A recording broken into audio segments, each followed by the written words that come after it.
દર્શન કર્યા તમે કરી છે એ જસ્ટ 20%. એટલે પહેલા તો પાર્ટ 1 અને પાર્ટ 2 નામ હતું. Part 2 is like almost 80%. કારણ કે ત્યાં રહીને કરવાનો ને 3-4 દિવસ એમાં હું કંઈક મૌનનો ભાગ પણ હોય. આપણને એવું લાગે મૌન એટલે કેટલું બોરી જાય. તો મૌન રાખો ને તો બહુ મોટી આધ્યાત્મિક વાત નથી. You become more clear with your own self. પોતાની સાથે કમ્ફર્ટેબલ. ખરેખર જોવા જાઓ ને તો લાઈફમાં બધા લોકો કશે ને કશે થોડું ઘણું 1-2% પોતાનાથી એકદમ ખુશ નહીં હોય. આપણે 100% વધારે કંઈક સારું કરી શકતો તો ટાઈમ વગાડે એવું બધું થોડુંક અંદર ચાલતું હોય. એટલે હવે જાણે કે હમણાં આપણે બધા બેઠા છે, કેટલા લોકો 5, 6, 7 જણા છે. સાથે સાથની અંદરની દુનિયા અલગ છે, માનો કે નહીં?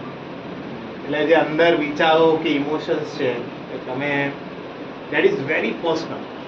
એ તમારી પર્સનલ ફાઇટ છે વિથ યોર ઓન સેલ્ફ. ઠીક છે કે અમુક વાર કેવું હોય, કારણ કે હું તમને લાગુ બહુ કોન્ફિડન્ટ, મારી અંદર કંઈ ડર ચાલતો હોય તો you will never no. Are you getting that? બે કેમેરા ફરે જવો તો સ્માઇલ આપો. તો એમાં અમે લોકો જે હેપીનેસ પ્રોગ્રામ જે સુદર્શન ક્રિયા કરે એમાં એક લાઈન બહુ ઇમ્પોર્ટન્ટ કહીએ બધા. આ તમે એમ સમજો તમારું કોમર્શિયલ બ્રેક છે, હું આવ્યો છું કામમાં. એમાં એક બહુ મસ્ત વસ્તુ કહે કે the quality of your life depends on the quality of your mind. તમારું મન કેવું છે ને આ ક્ષણમાં, તેવું તમારી જીવનની ગુણવત્તા. If your mind is all right, full of acceptance, સ્વીકાર છે, શું કહેવાય, ઉત્સાહમાં છે, એનર્જી છે, તો લાઈફ બહુ ઇઝી છે. તો તમે જોયું છે ને આપણે અહીંયા કામ કરીએ છીએ કે ઘરે કંઈ બીજું કામ કરતા હોય, ભણતા હોય, જે બી કરતા હોય, પણ જ્યારે થાક કે તારે બહુ મોટો પ્રોબ્લેમ થાયકા હોય માનસિક કે શારીરિક, એટલે પછી આપણે જ્યારે ગાડી ખેંચવાની હોય ત્યારે પછી અંદર મશીનમાંથી કે હું કે એન્જિનમાંથી બળવાની સ્મેલ આવે. અને એ જે બળતરા કે જે ગુસ્સો છે ને કોના પર કાઢી આપે? આપણા જે સૌથી પાસેના લોકો એના પર. મમ્મી, ભાઈ, બેન, પપ્પા, હસબન્ડ, વાઈફ. કારણ કે વાર તો કાં કાઢવા જઈએ? તો બહારવાળા તો ફટકારી વાગે. આપણે શું કે આપણો સ્ટ્રેસ રિલીઝ કાં જઈને કરીએ? બિચારા લોકોને ખબર બી નહીં પડે કે એકદમ આમ કેમ ભડકી ગઈ. બોસ પર ભડકાય ને તારા પર ભડકું સાંભળે. તો બેઝિકલી હું આટલા વર્ષોમાં એ સમજ્યો છું. હું બી સેકન્ડ યરમાં ભણતો હતો. એસપીપી કોલેજ છે ને આપણે કોમર્સ કોલેજ, ત્યાં ભણતો હતો તારે મને પણ એવું લાગ્યું કે હું તો મસ્ત છું, તો ખુશ છું. અને એવું હતું કે ખરેખર સાચી વાત કહું, એક ખુશ રહેવાનો પ્રયાસ હતો, ખુશ નહીં હતો. એના ફેસબુકમાં ફોટા ને આમ ને હું મારા જેટલી હિંમત કોઈ નહીં. હું સ્ટેજ પર જાઉં તો પોતે અંદરથી વાઇબ્રેટ થતો. કારણ કે હું ગાતો તો સારું, પણ હું બોલવા જાઉં કે ગાવા જાઉં સ્ટેજ પર એટલો જબરદસ્ત સ્ટેજ ફિયર આવતો. બહારથી નહીં બતાવતો, પણ અંદર હાર્ટબીટ વધી જતા. કારણ કે નવા લોકોને મળવાનું. અને તમે બિલીવ નહીં કરો, આમાં તમે બિંદાસ લાગો છો, પણ મારામાં એક રિઝર્વ નેચર થઈ ગયેલો, મારો શાય નેચર. છોકરીઓ તો વાત નહીં કરી શકતો. હવે આવા બધા જે કોમ્પ્લેક્સ હોય કોને કહેવા જાય? પપ્પા મમ્મી ફ્રેન્ડને કહેતો બિચારા, એટલે કોઈ બી આવે સામે તો હું કોઈ આરામથી વાત નહીં કરી શકું. કનેક્ટ સમજો છો કે પોતાના સમજીને હું આરામથી વાત કરું, એવું નહીં થતું પહેલાં. એટલે મને એવું લાગ્યું કે આ જે વ્યક્તિ મને શું કહેવાય, if I can handle my own mind, I can handle hall world. કારણ કે મારા મનના કારણે આ દુનિયા છે. બહુ મોટી વાત નથી. તમે છો તો દુનિયા છે. હવે વિચારો તમે કેટલા મહાન છો. તમે જ નથી તો દુનિયા જ નથી. એટલે આપણા ગુજરાતીમાં જે સિમ્પલ કહેવત છે ને કે જેવી દ્રષ્ટિ એવી સૃષ્ટિ. માનો છો તમે 4 સંતો? દ્રષ્ટિ એટલે શું? જો તમને કહું, આપણે થાયકા હોય ને તો કોઈ સ્માઇલ બી આપે ને તો આપણને શું લાગે? ચીડાવે, મને ચીડવે છે. એને જાણી જોઈને, એને ખબર છે હું મારું મૂડ બરાબર નથી, જાણી જોઈને મને સ્માઇલ આપે. પેલા તો ખબર બી નથી કે તારું મૂડ બરાબર નથી. અને મૂડ ખરાબ ક્યારે થાય? જ્યારે ઉર્જા પડી જાય, કામ વધારે, ઉર્જા ઓછી. સવારનો મૂડ સારો જ હોય, સાંજ પડતા તો આપણી હવા નીકળી જાય બધી. એટલા માટે ગુરુદેવ હંમેશા કહે કે you cannot make your responsibility less. જો ઘરેની જવાબદારી છે કે પરિવારની જવાબદારી છે, જોબ કરો, બિઝનેસ કરો, કંઈ બી કરો, એ જવાબદારી તો રહેવાની છે ને. હું ઘણી વાર હસીને આવી રીતે કહું કે ઘણા લોકો લગ્ન થઈ ગયા તો 3 છોકરા હોય, તો 3 છોકરા છે, હવે તમે એ 3ના 2 નહીં કરી શકો કે ભાઈ 3 છે ચાલો 2 ને કાઢો 1 ની લઈશ. You have to take that responsibility. So you have no choice to lessen your responsibility.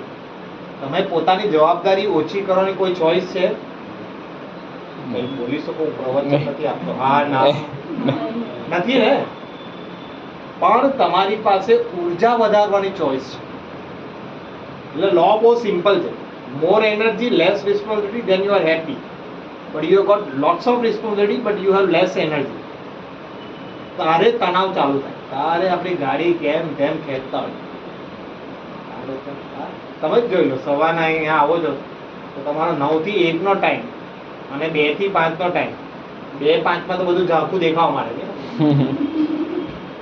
તમારી ઉર્જા ડાઉન થઈ જાય. પણ થોડુંક મેડિટેશન, થોડુંક પ્રાણાયામ, આવી ટેકનિક શીખો ને. અમે લોકો બહુ ટ્રાવેલ કરીએ, તો બહુ ભયંકર ટ્રાવેલ. અમારી ઉર્જા કેમ આટલી સરસ રહે? તો લાંબા પ્રાણાયામ, થોડો શ્વાસ લઈ લે તો એક એક્સપિરિયન્સ છે. આ વસ્તુ તો કરવા જેવી. અને એક ઇમરતી કહીને સાંભળ્યું તમે? ઇમરતી મીઠાઈનું નામ છે, ઇમરતી. કોઈને સાંભળ્યું? યુપીમાં મળે, વારાણસી પાસે. હવે કેવી આવે તમને કહ્યું, આમ ગોળ આવે, ગોળ અને એકદમ જાડી, જલેબીનો મોટો ભાઈ કહી શકે. જાડી પછી આમ ગોળ ગોળ ગોળ હોય અને પ્યોર દેશી ઘીમાં બનાવે. અને ટેસ્ટી મતલબ આ તો મેં ખાલી એક બાઈટ ભરેલા અંદર મોઢામાં શું કહે મીઠા રસની પિચકારી ઉડે. એટલે સુપર ટેસ્ટ. એટલે જીવનમાં એક વાર તો એનો અનુભવ કરવો જ જોઈએ. મીઠાઈનું નામ શું છે? ઇમરતી. એ મારતી નહીં, ઇમરતી. હવે મને કહો, આટલું મસ્ત મેં તમને સમજાવ્યું, સ્વાદ આવ્યો? નહીં. હા ના કે આવ્યું, ખાલી મોઢામાં પાણી આવ્યું. તો હું આ સુરત થી બહાર જાઉં તારે ઘારીનો એક્ઝામ્પલ આપું. બહારના કોઈ લોકોને ઘારી ખબર જ નહીં. હા, ઘારી. તો હું ઘારીનું કેટલું બી વર્ણન કરું, જે ખાય તેને અનુભવ છે કે વર્ણન કરવા કરતા હું ઘારી લઈને આવું કે પેલી ઇમરતી લઈને આવીને કહું કે આ ચાખી દો, આને કહેવાય ઇમર. એક્ઝેક્ટલી આટોપલિંગ કોર્સ એવો. It's a full experiential course. Experiential તમને અનુભવ કરવાની ચીજ છે. અમે લોકો અનુભવ કરેલા ઉત્સાહથી તમને કહી શકીએ. હમણાં હું જે 5-10 મિનિટની વાત કરું છું તે એ જ વાત કરું છું કે હું એના ગુણગાન કેટલા બી ગાઉં, જ્યાં સુધી તમારો પર્સનલ એક્સપિરિયન્સ નહીં બને ત્યાં સુધી વાતો ના વળા. એને તળિયા કરો, તળતા બળી બી જાય, એનો કોઈ મતલબ નથી. તો હું તમને ચોક્કસ કહું, હમણાં નહીં તો ગમે તારે આપણે લાંબુ જીવન જીવવાના છે. પણ જે આ જીવનમાં મતલબ તમારા જેવી 80-100 વર્ષના જીવનમાં એકવાર ચોક્કસ અને ચોક્કસ સુદર્શન ક્રિયાનો અનુભવ. The baseline is सुदर्शन क्रिया will help you to meet your own self. अपने आप को मिलने का सबसे आसान तरीका क्या है? सुदर्शन. देखो हम सबसे मिल चुके हैं ना दुनिया में. કેટલા લોકોને મળ્યા? પોતાને મળ્યા છો? તમે કોણ છો? આંખ બંધ કરીને જો તમારી અંદર કોણ છે. બહુ ભારી વાત નથી કરી, સિમ્પલ વાત કરું. જો if you are not comfortable with yourself, you will be never comfortable with anybody.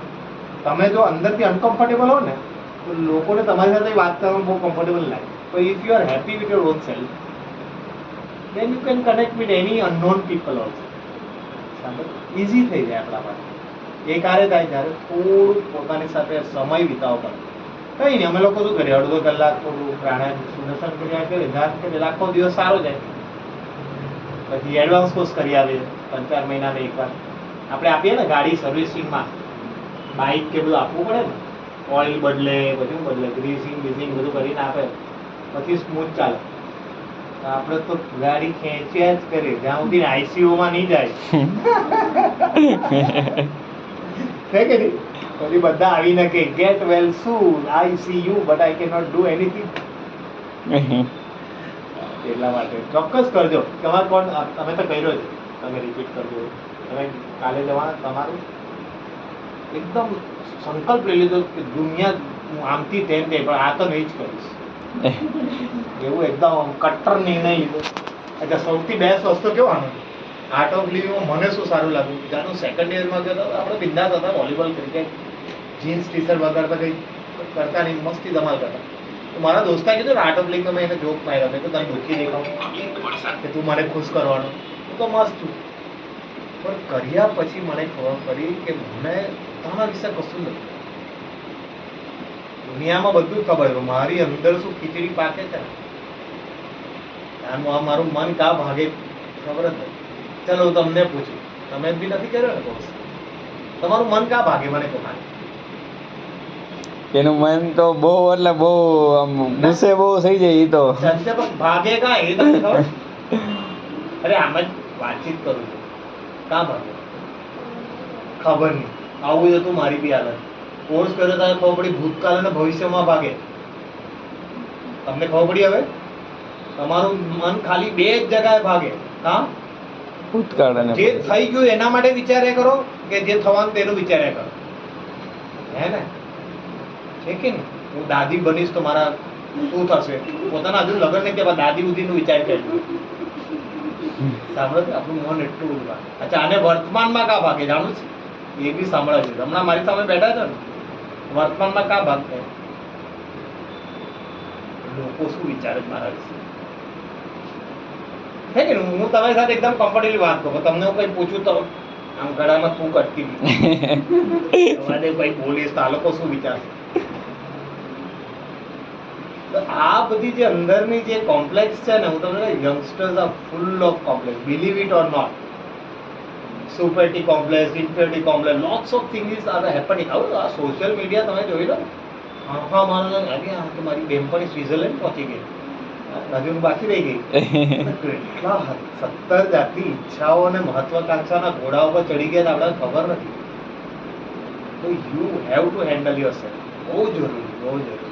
એટલે આવું સિમ્પલ વસ્તુ બી મને નહીં ખબર હતી કે આ ભૂતકાળ ભાઈ છે. મને ખબર હતી, ખરું 100% ખબર હતી. જ્યારે કોલેજમાં હતો મને 100% ખબર હતી કે મન તો જોરદાર ભાગે, પણ ખબર જ નથી કે ભૂતકાળ ભાઈ છે ભાગે. બહારથી એટલું કોન્ફિડન્સ બતાવતો પણ મને બહુ ડર લાગતો. કોઈ નવું વ્યક્તિ મારે તો વાત, ચિંગુ અને મિંગુ બે જ દોસ્તાર, પણ ટીંગુ બી બનાવવા મને ટેન્શન થઈ જાય. બે બહુ છે, આખું જીવન કાઢી નાખીશ. એટલે આઈ વોઝ સો ક્લોઝ. મતલબ કોઈને પોતાની લાઈફમાં આવા જ નહીં જતો, ગભરાતો. અને આજકાલ તો જો આજકાલ યક્ષ તો છે ને, મારી સ્પેસ, મારી સ્પેસ. પછી સ્પેસ કરતા એટલો બધો આકાશ તત્વ વધી જાય ને કે પછી શું થાય ખબર છે? ડિપ્રેશન. હવે તો કોઈ તો મળવા આવો, અરે તરત 5 વર્ષથી તું જ કોઈને મળવા નથી ગયો, તને કોણ મળવા આવે? Are you getting that? તો ડોન્ટ મિસ. ચોક્કસ. આ તો જો હું તો ખાલી મારવા આવેલો, તમે કે ચાલો આપણા થકી થોડા પ્રેરણા કરી. તમે તો કર્યો જ રિપીટ કરવા માટે એડવાન્સ ચોક્કસ કરો. હું તો હમણાં તમે માનો ને આ કેટલા 2 મહિનામાં 3 એડવાન્સ કરી. હા, પોતાની ગાડી તો ચકાચક રાખવી પડે અંદરથી. All the best.